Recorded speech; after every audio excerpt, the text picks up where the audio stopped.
Hello, you 20,000 growing and improving driving minds of America and the rest of the motoring world. You have spoken and we have listened. Welcome to our all-new earth-shattering, life-changing video, The DMV Files Secret Undercover DMV Test Questions Mystery Exposed.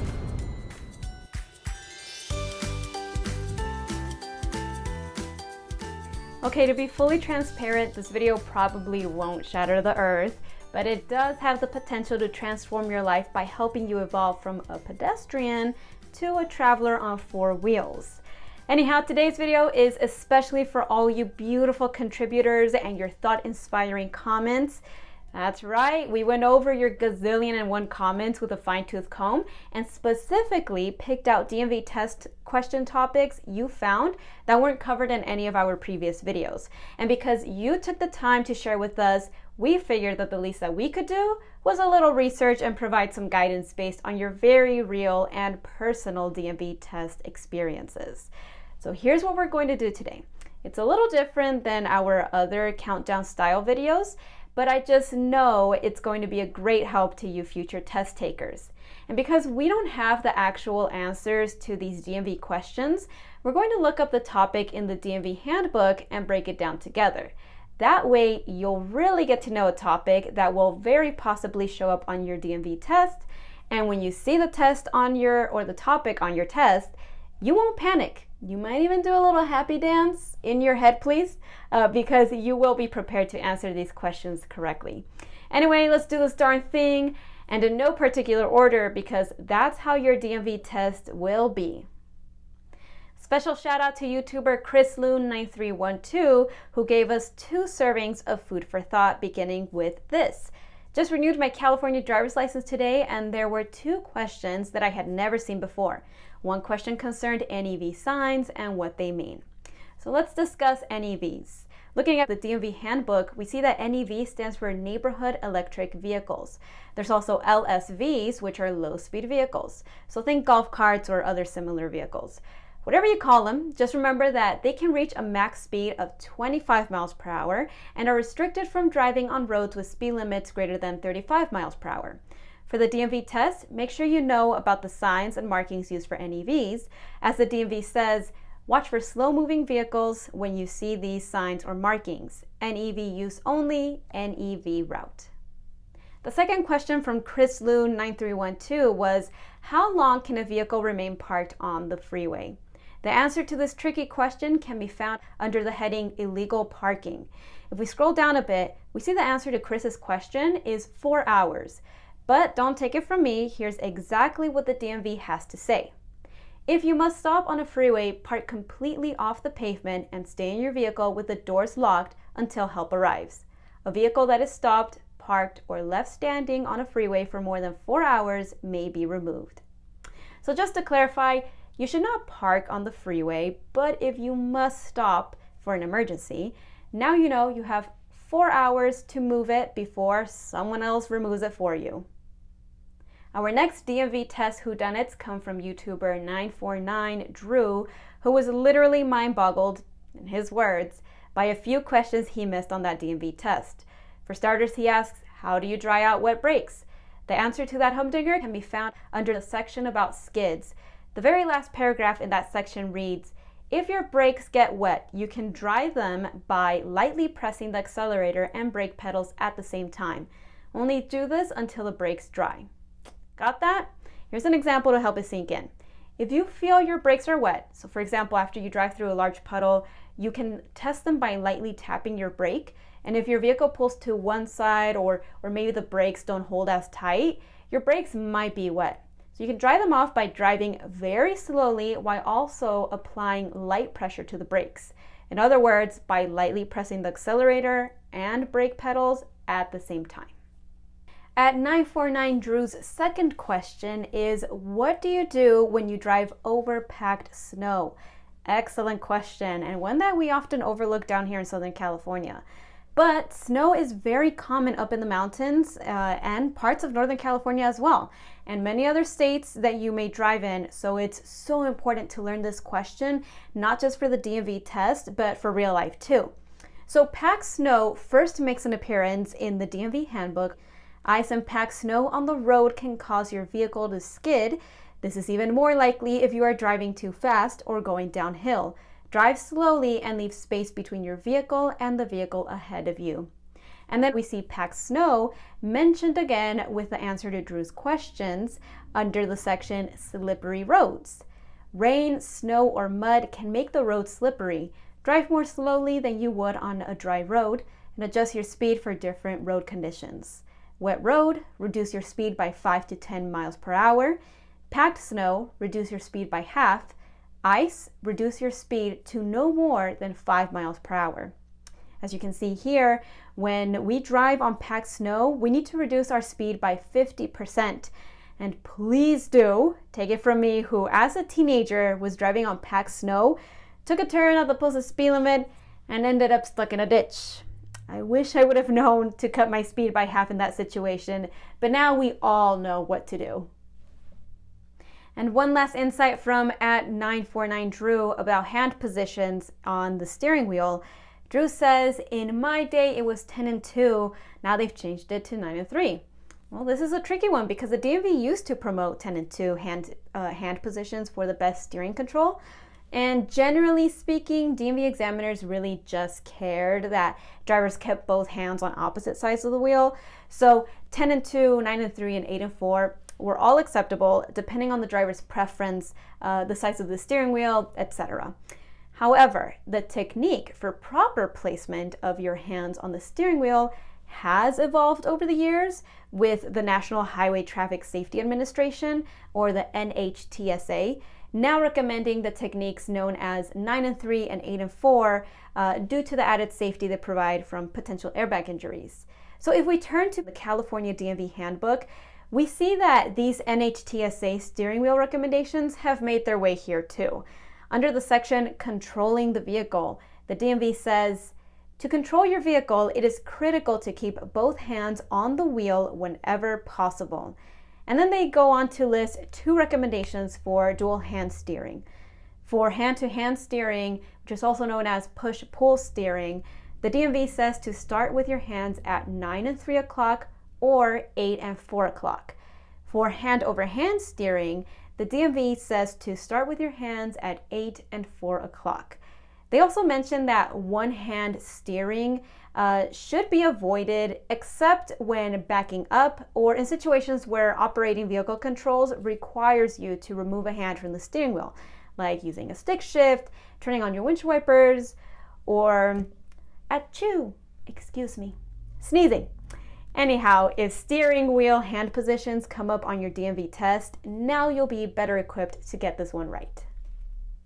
Next up, we have some great input from @JamesLadley9517, who passed his DMV test recently, but one of the questions he did miss was regarding how long citations stay on your record for 3 years, not 2. So if we turn to the handbook, we see that James is correct.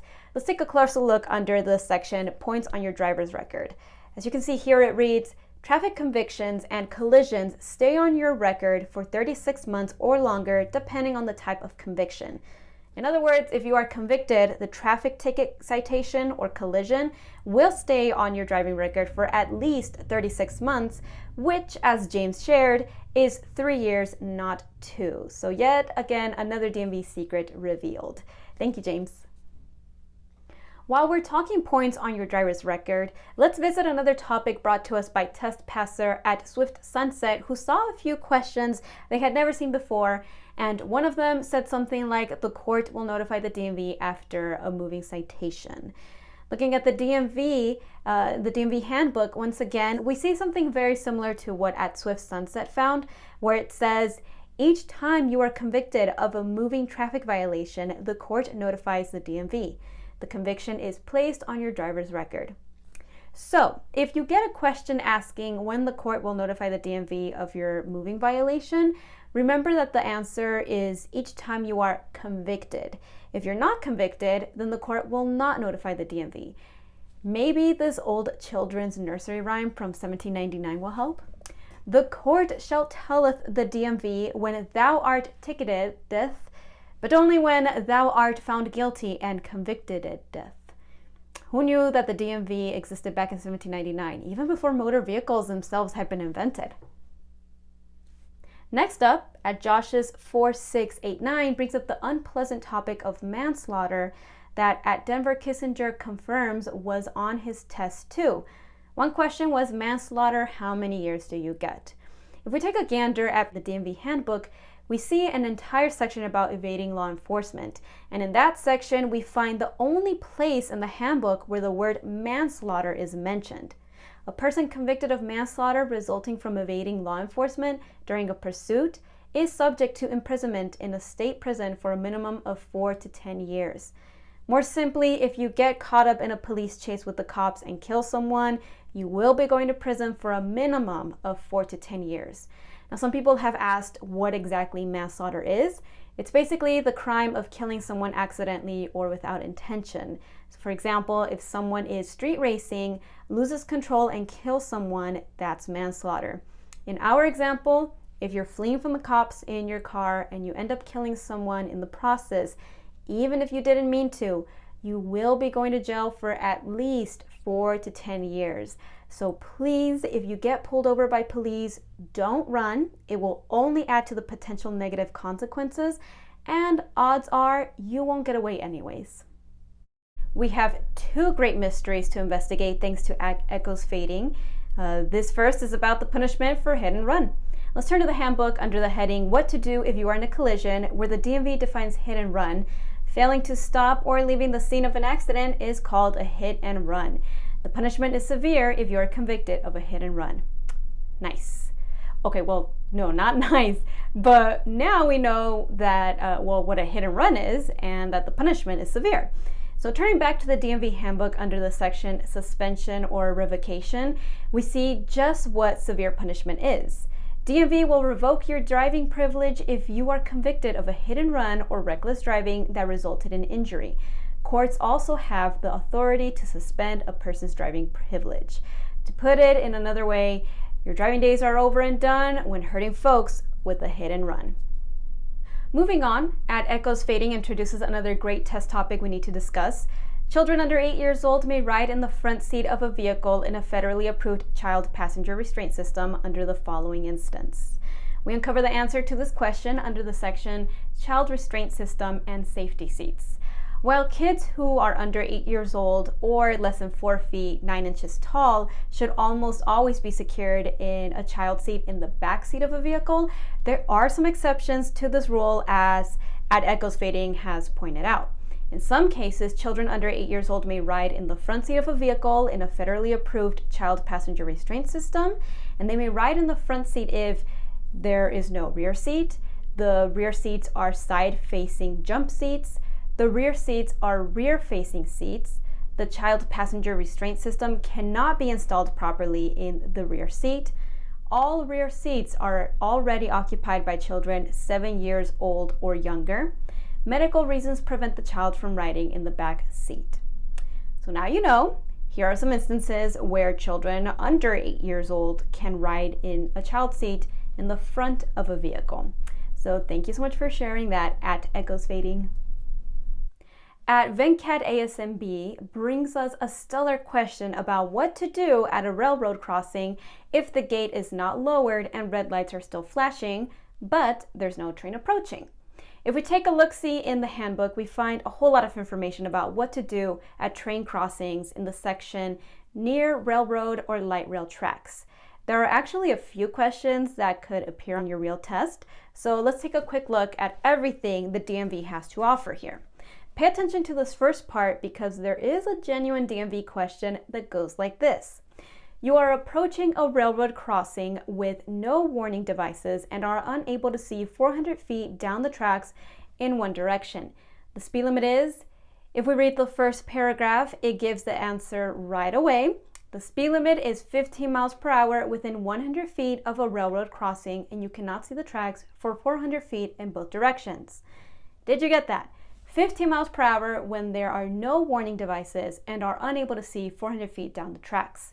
It is worth noting that the rule only applies when there are no warning devices, as the DMV says in the next sentence. You may drive faster than 15 miles per hour if the crossing is controlled by gates, a warning signal, or a flagman. Anyhow, as we continue reading, we find the answer to Venkat ASMB's question. At railroad or train crossings, flashing red warning lights indicate you must stop and wait. Do not proceed over the railroad tracks until the red lights stop flashing, even if the gate rises. So even if the gate is up or rises, you do not go over the railroad tracks until the red lights stop flashing, even if you don't see any trains coming.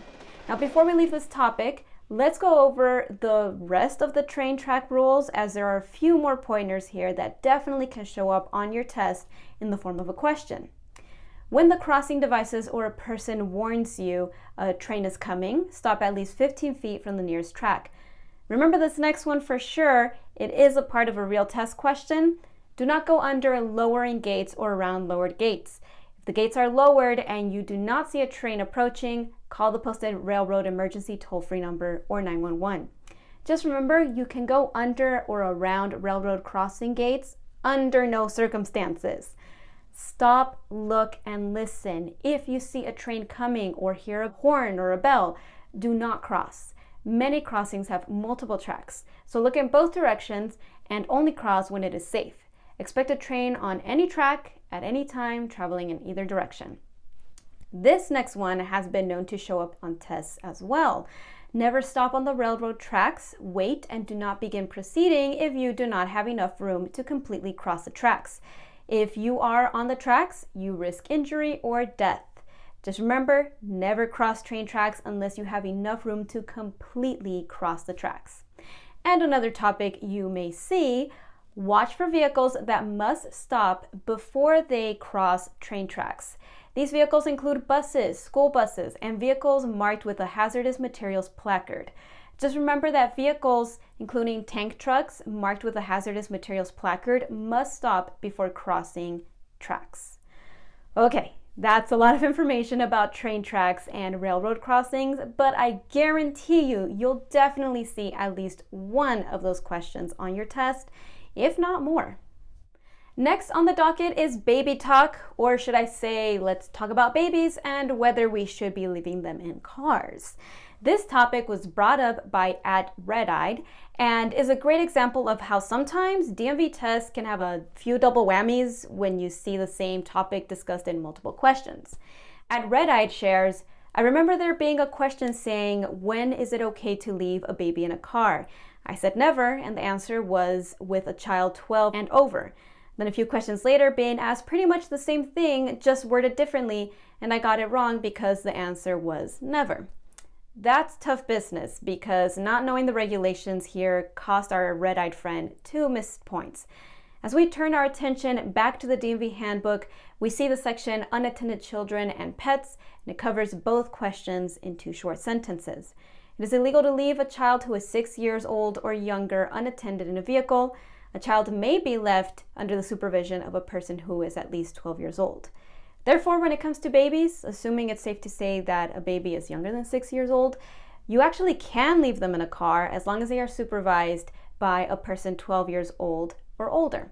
And make sure you read whatever question you get carefully and you'll do just fine. Just memorize this. You can never leave a child 6 years or younger in a car alone, but you can leave them in a car as long as they are being watched by someone who is at least 12 years old. Got it? Good. Next up, let's look at yet another educational handbook entry titled Manage Your Speed, where we'll find one more notable piece of DMV trivia that you'll want to memorize. And this one comes to us courtesy of @.6658, who asks, what's the speed limit for pulling a trailer?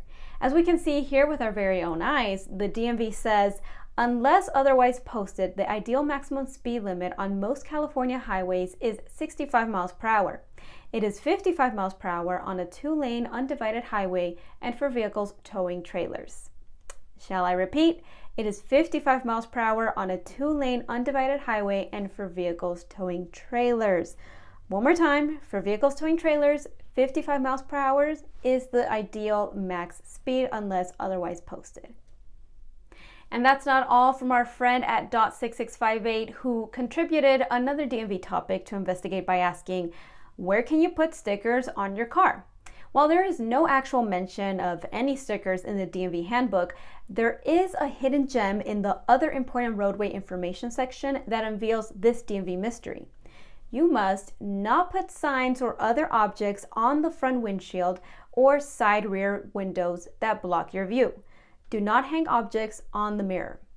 Objects may only be affixed in these locations: a 7-inch square on the lower corner of the passenger side windshield or the lower corner of the rear window, a 5-inch square on the lower corner of the driver's side window, on the side windows behind the driver, and a 5-inch square located in the center uppermost portion of your windshield for an electronic toll payment device.